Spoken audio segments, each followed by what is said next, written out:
Okay, good morning. I'm finally able um, to record the video discussion on poverty for the poverty articles.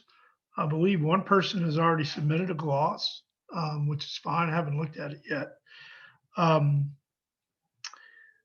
so basically, what I'm going to do is I'm going to particularly go through the parts of the McKinsey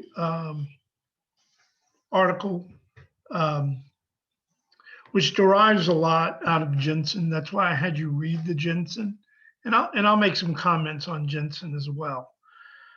Um, so in my first, I'm going to go ahead and share my screen with my notes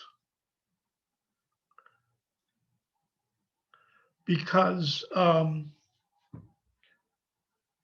McKinsey, I mean, and this is not atypical. So McKinsey comes up with a statistic, right? Straight away that is meant to demonstrate poverty. And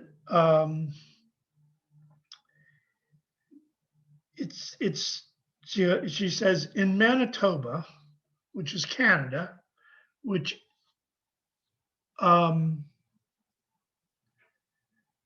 outside of the Yukon Territory. I think it's still the Yukon Territory.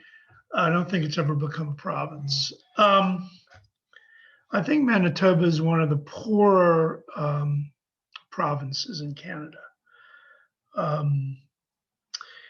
And she said a single parent with one child earns as much as $7,000 below the poverty line for Canada. I find that, and this was one of the things dealing with poverty. A lot of the statistics are not straightforward. A lot of the numbers are not straightforward. I jumped into this. Let me back up. I'm sorry. I think, and I've come to believe through the readings I've done that poverty, students in poverty, is the greatest challenge facing academic achievement. It's the greatest challenge, obviously, for those students. It's the greatest challenge for teachers. More so than the other issues that we'll be reading about. Ethnicity, culture, gender, race, and I don't think it's a simple, SES category because we overgeneralize, as McKinsey's doing here, without looking in more depth. So I did a little digging. The poverty line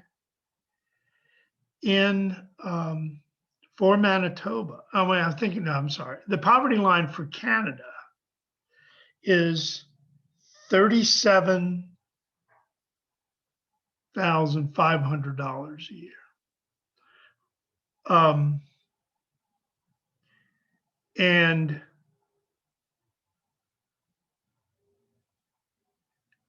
And I'm trying to remember if that was for a family of two or a family of four. Okay.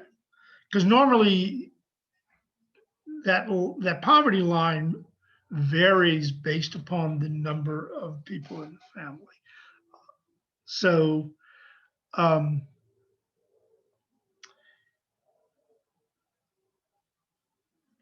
so that would just that little bit of digging suggests that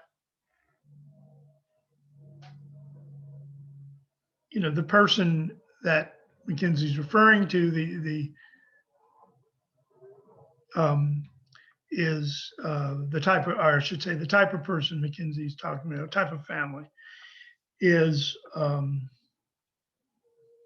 earns around $30,000 a year. Now, in the U.S., as you see in the screen, $30,000 on average across the U.S. would put you above the poverty line. So clearly, the income rates for Canada are higher. Now, the other thing when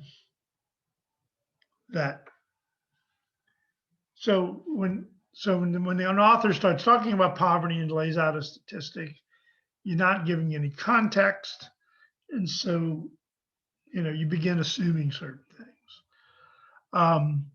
So Manitoba is principally an agricultural province. There are very few substantial towns, cities. There's a lot of grain. They grow a lot of grain, corn, which the higher quality of grain that you grow, the better money you make. That's why some of the richest counties in the United States are actually places in Nebraska, counties in Nebraska that grow a high quality wheat that is processed for bread and that type of stuff. So we're talking about, one of the first things we should ask ourselves when looking at an article is, what type of poverty are we talking about? Is it urban poverty or is it rural poverty? And much of the poverty in the United States, I think, would be considered rural. So let me scroll down and look at this poverty map for the United States.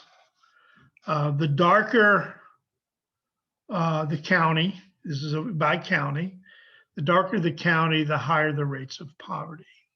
Okay. So just look at it and try to recognize patterns here. Okay. Depending on where you're from, when you hear that somebody begins talking about a poor person, you probably make an assumption about who they're talking about. And I think for a lot of us, particularly living in the South,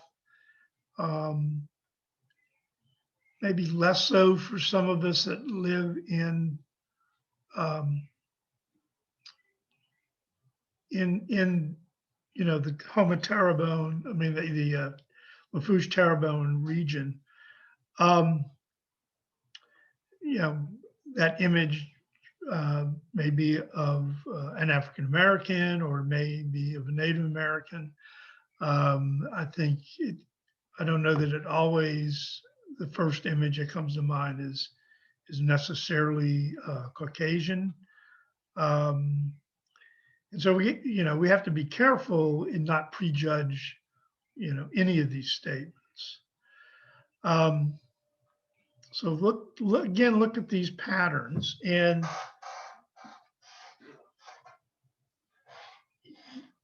if you know anything about the geography of the U.S., and so some of you may know a bit more than others, we can recognize certain things. Okay. There is something called, but in geography, the poverty crescent, if you will, in the U.S. that begins. It really begins, you know, in New York and through Pennsylvania, and we can see these counties that roughly align with the Allegheny and Appalachian Mountains. Okay. You see also a lot of poverty in northern Maine. That's the areas closest to Canada. And again, these are fundamentally rural places. So rural small towns through West Virginia, Kentucky, Pennsylvania. The geography is not that different. We know too, in addition to agriculture, there's a lot of coal mining, maybe some oil in some of these areas. So mineral extraction. We see this pattern continue in, you know, down through the Alleghenies. I'm sorry, down through the Appalachians in Tennessee, and you know, into northern Alabama, North Georgia. Although the, you know, the suburbs of Atlanta are quickly encroaching upon these areas of Georgia. I've actually been up there 3, maybe 4 years ago. There's a lot of things going on up in the mountains, a lot of tourism, some spillover from the Atlanta area, but you still get, you know, a sense of the kind of rural small town nature in these hills. And so this would be, you know, remember, you know, I referred to hill culture. I mean, I referred to the 4 primary folkways in American colonialization, and by the author that writes about that's David Hackett Fisher. And these areas are, you know, the areas which we might at one time would have called hillbilly culture, the Scotch Irish, although, you know, many others settled in these areas, particularly as Eastern Europeans, Southern Europeans settled in Pennsylvania and parts of New York to become part of the mining industry. So the upshot of that is, you know, these are areas that would be predominantly Caucasian. Now we have another belt, if you will, a crescent, and okay, and you begin to see some breaks and some shifts, okay, but beginning in southern, you know, southern Virginia, southern Virginia down through the Eastern Carolinas, North South Carolina, into southern Georgia. So now we're well below the influence of Atlanta in some of these areas, southern Alabama, and into the Mississippi Delta. That's the very dark areas along the Mississippi here, bordering Arkansas, Mississippi, and Louisiana. And that would have been known at one time as the Black Belt. So these are predominantly rural African American communities. And again, we're dealing in rural poverty, a lot of similarities in terms of the issues these folks face as the areas in the Appalachians. And what we don't see as areas of high poverty are the urban areas, which is how many of us would typically think about poverty, as urban poverty. And so certainly urban poverty exists.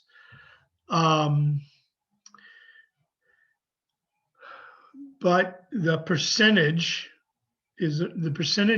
of poor are really based on population, okay, per capita, are much lower, okay. But it's still concentrated, okay.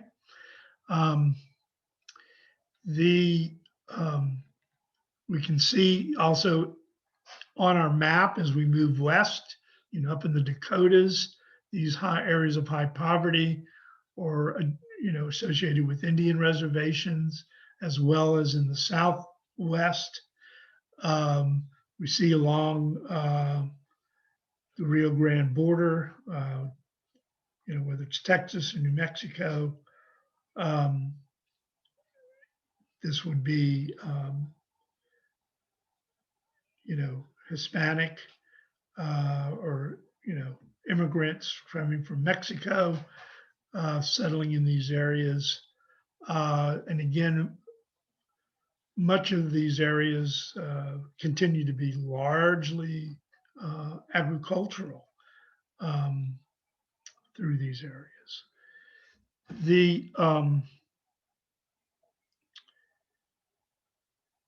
And then we move into the Northwest, California and the Northwest.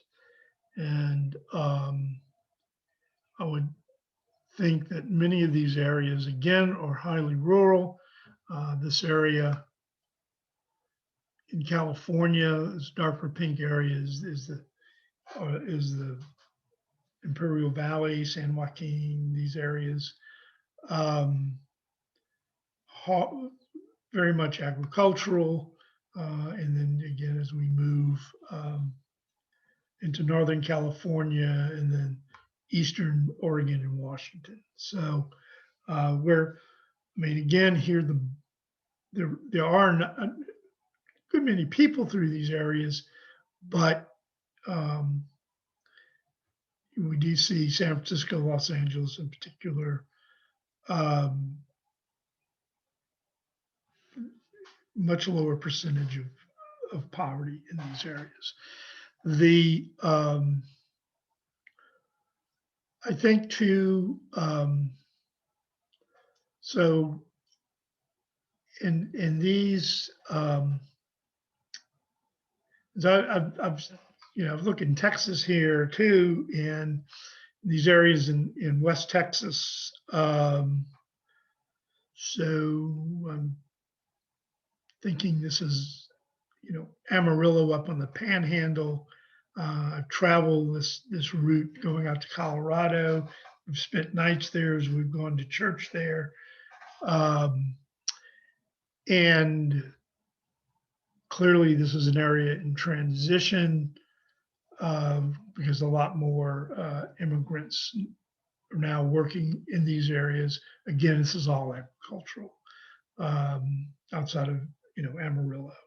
A lot of small towns, one stoplight, if that many towns along Highway 287. How many of y'all may have traveled out this way heading west? So a lot of, this gives you a better sense in terms of, how poverty, the pattern of poverty, and particularly the pattern of rural versus urban poverty. The one area, urban area that seems to have somewhat high poverty, if we look down in Louisiana and Orleans, in the areas around Orleans Parish, save St. Tammany, you know, we see moderate rates of poverty in those areas. Same is true to some degree around Houston, but less so. And the question is, does poverty affect our students differently if they're from urban areas or if they're from rural areas? And that, I think, is somewhat of an open question. They still face with similar issues, and we'll slowly get into that. So hopefully this map makes you think a little bit. We are dealing with both aspects: urban poverty to some degree, particularly in the Houma and Thibodaux area, St. Mary, in Morgan City, let's say. But a lot of the poverty that we're seeing is actually more rural.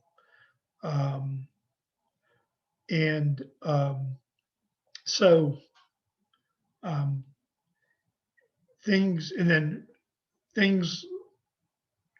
can exasperate that, and we'll get into that a little bit.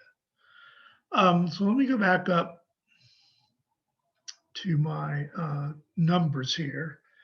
So the poverty line in the US is about $10,000 lower than Canada, which I find interesting. So poverty line in the US as of 2019 is $25,750.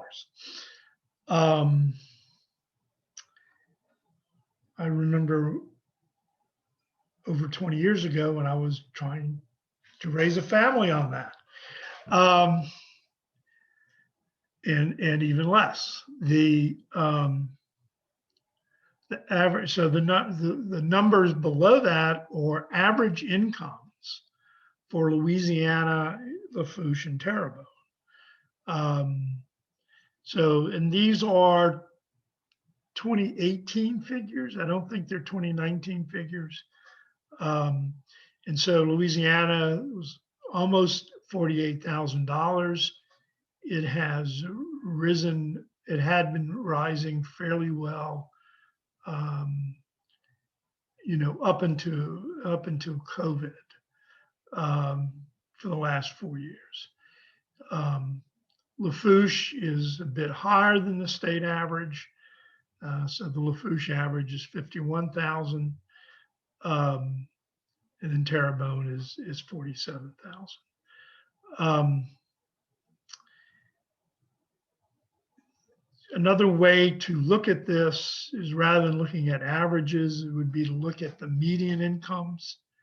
But you need to get more numbers than the median, because you want to get the number, where we know it's an equal number, more or less, above and below, and that is actually sometimes a truer measure than the average, because higher incomes, very high incomes, can really skew the average. Where if you have if those are relatively few, then you get a better sense of the median income.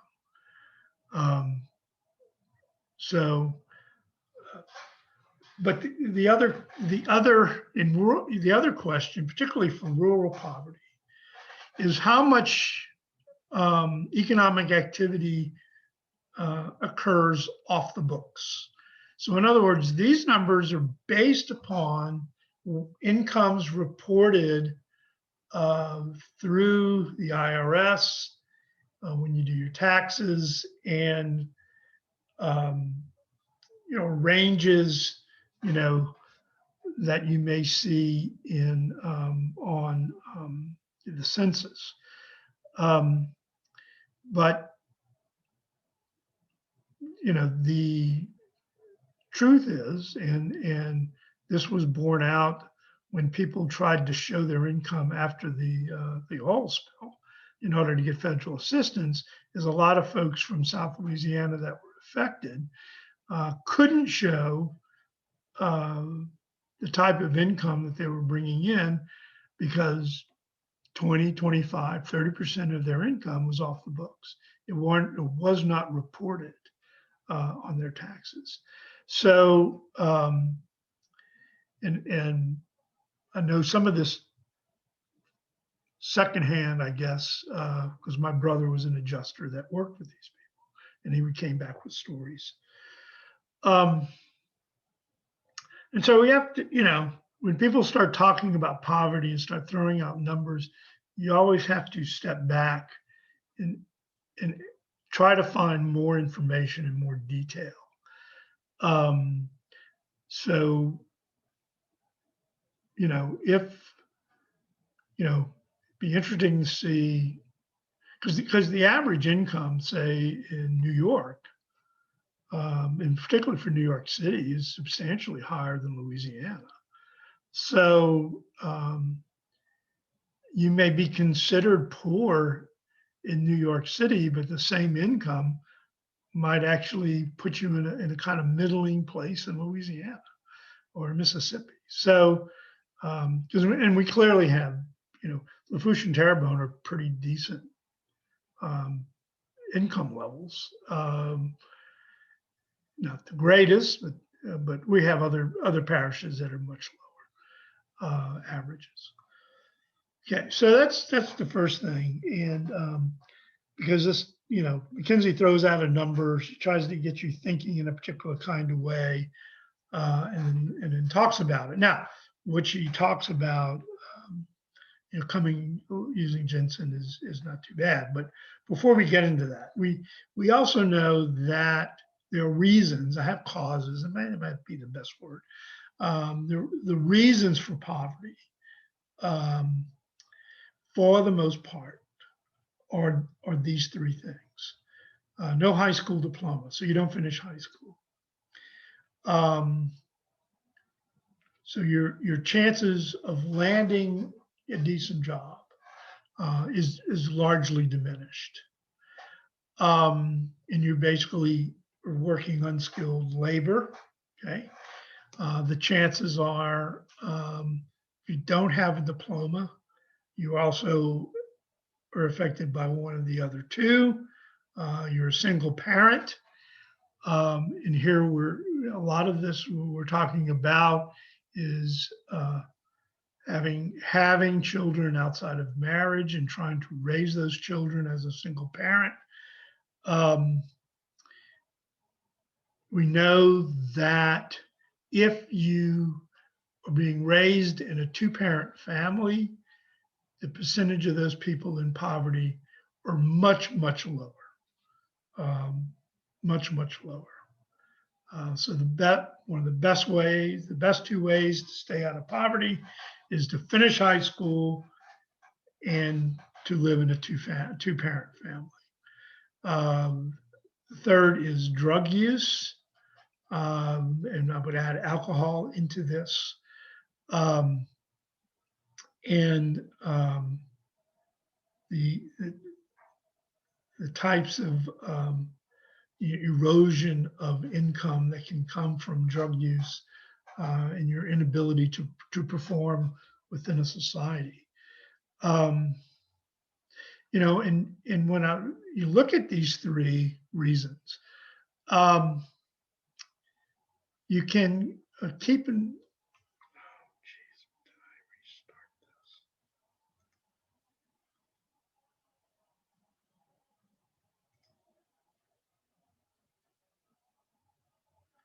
Oh, you gotta be kidding me, Stephen.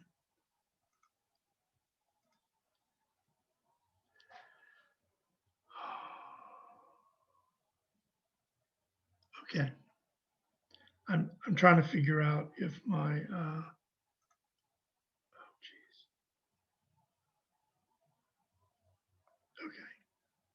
Okay.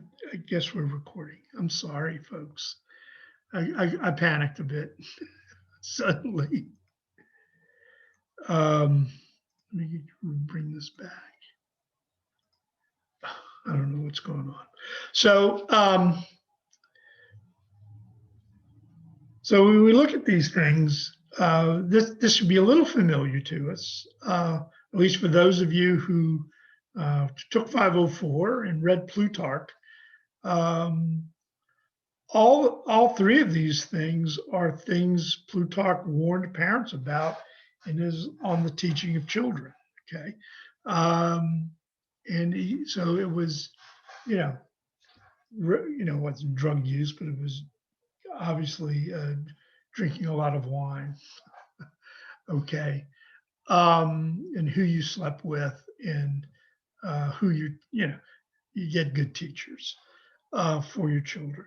Okay, but Plutarch also talks about some other things that then now will play an impact as we go through this.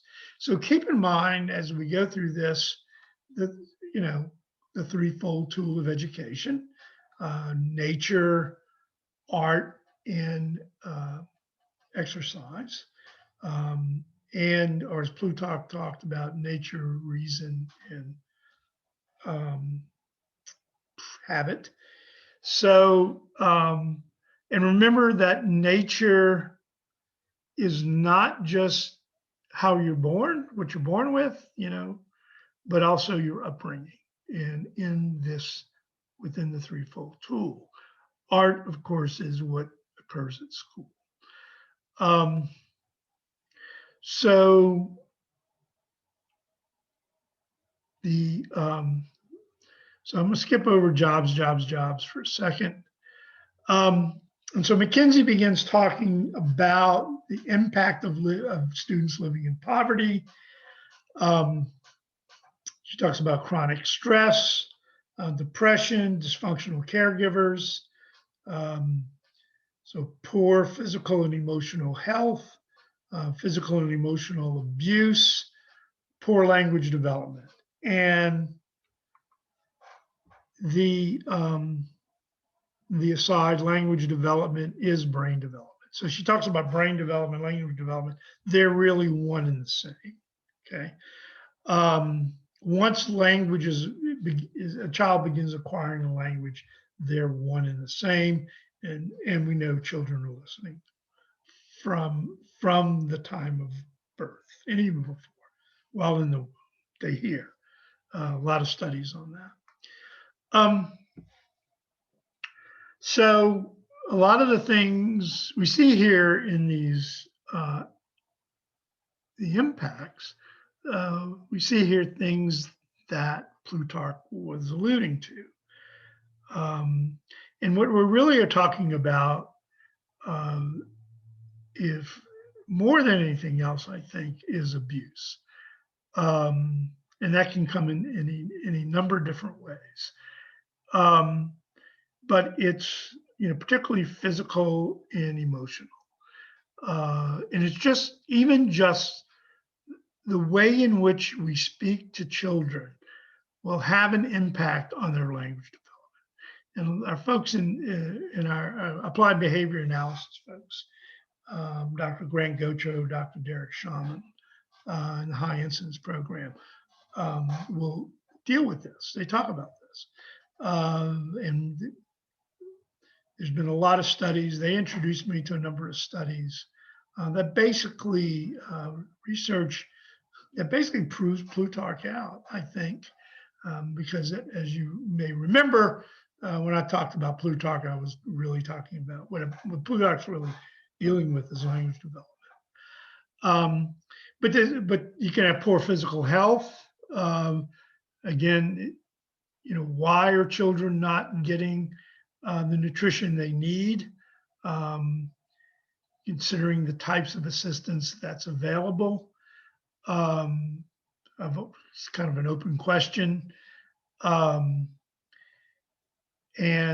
what is the caregiver engaged in, and how are they spending their money?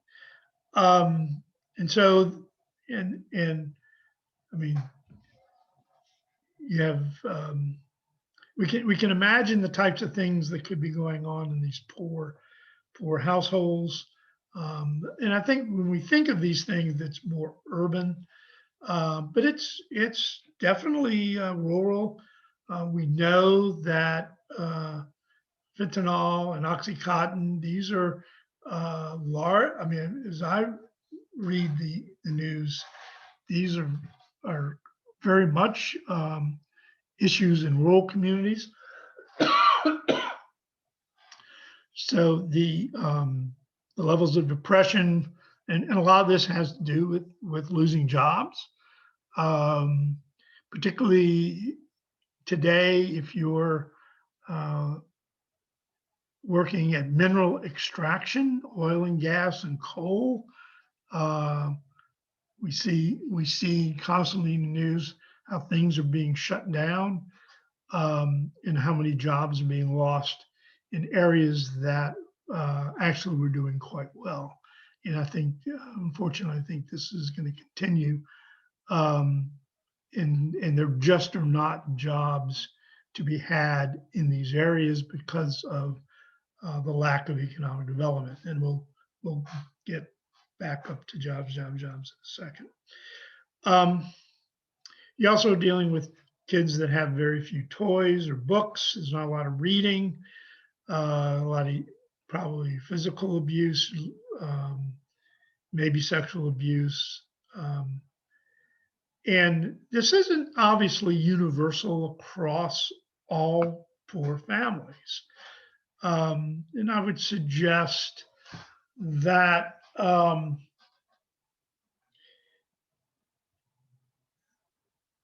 particularly in more rural families, you think you have a better chance of even though you don't have the money, you have the care and love and the sacrifice by parents that will benefit children and allow them to develop intellectually and so forth. So I think looking at these impacts, okay, what we're really dealing with is what a lot of students from poverty lack when they arrive in the classroom is a lack of empathy. And I think McKinsey talks about this to some degree. But along with empathy, which she doesn't talk about, is this idea of hope. I used to talk about it as spiritual and social hope being more optimism. Recently, I heard this framed in a little different way on a program where hope was either supernatural hope, which obviously is tied to religion and spirituality, and then natural hope. So hope from the environment itself, okay? And so a lot of this is really, and we're really talking about natural hope is economic hope. That's what social hope is. And how hope can have an impact on a community is economic hope can have an impact on a community. I have a story, and I'll try to go through it quickly. So looking at these areas in Alabama, I would say one of these counties right in here in South Alabama, a friend of mine relayed the story who worked, he may be retired by now, at the University of Auburn. He was an educator there, teacher educator there. And he talked about how for 10, 15 years, they put a lot of effort into improving the student scores, student success in this county in Alabama. Okay, with very little impact, very little change.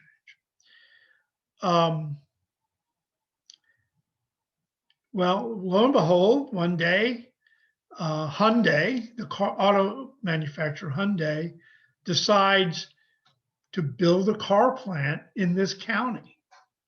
And in order to get a job at the car plant, you need to have your high school diploma.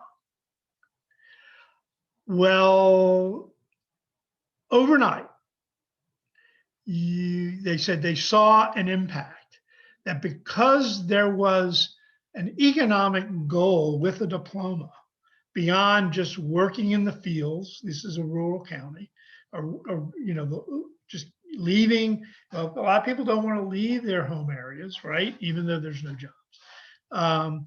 That now suddenly students were interested, okay, in school.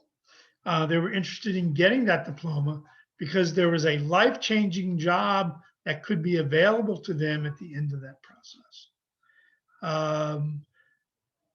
And once a person gets a diploma, as we well know, other opportunities may come into their lives. And so that's one of the reasons getting the diploma, high school diploma, is so important. Through community college or through deciding, later in life, let me go try, the regional university and see what I can do for myself. So that's one of those stories. Also, I think, and I heard stories after Katrina and Rita, particularly how the Native American populations in Lower Terrebonne and Lafourche, when they began to feel like their traditional ways of life were about ready to disappear, and obviously they're put under greater stress with the Corps of Engineers levee project and the Hurricane Levee project, that they began to recognize that maybe school should have more importance. And so there's an interest in school because literally their livelihoods, their traditional livelihoods, are being washed away. So all these things have an impact. Solution. And I have, a lack of love, and I have Samantha. Samantha actually is a young woman I know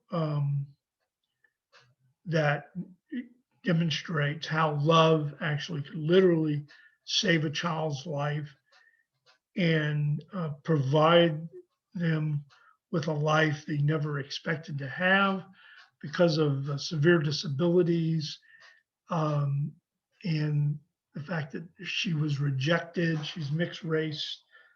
She was rejected.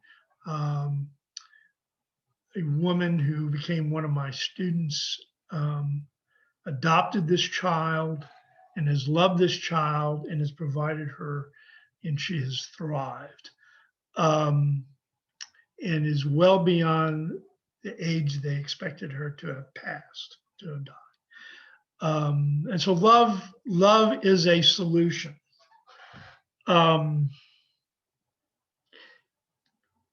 So, I don't want to minimize that. So I have solution, question mark, how does art, in other words, how does the instruction overcome nature?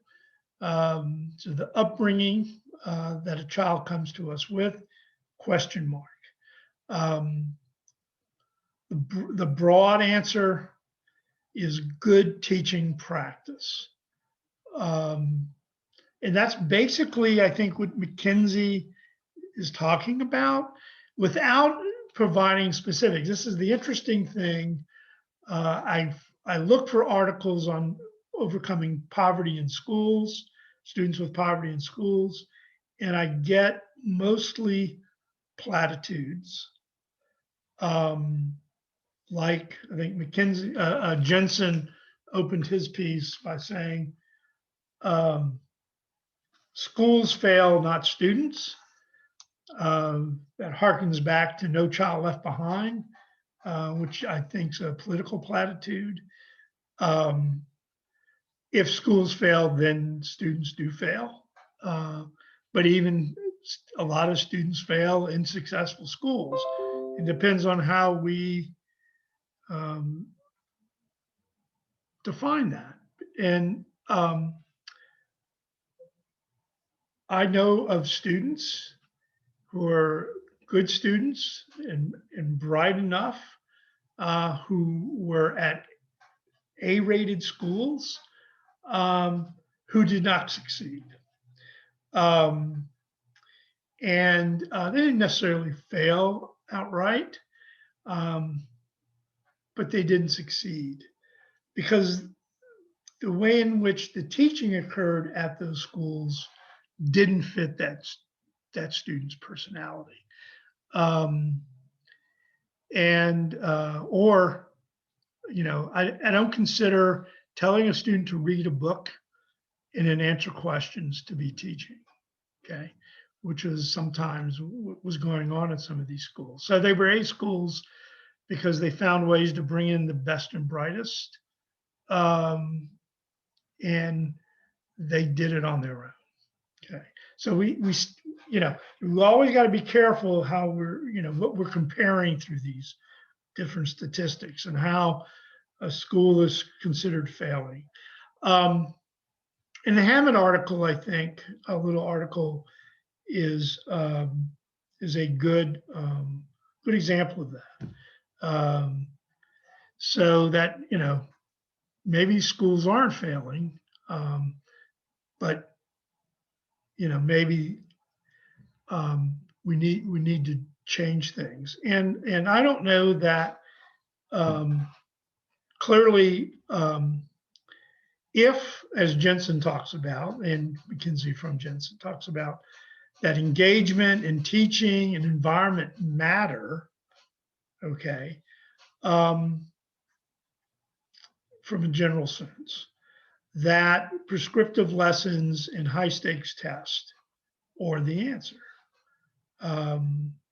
We are going to continue to see scores slide.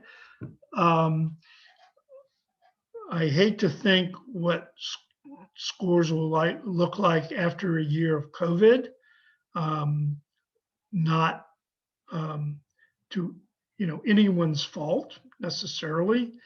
And I know a lot of teachers have engaged in Herculean efforts to teach their students and have done their best at this.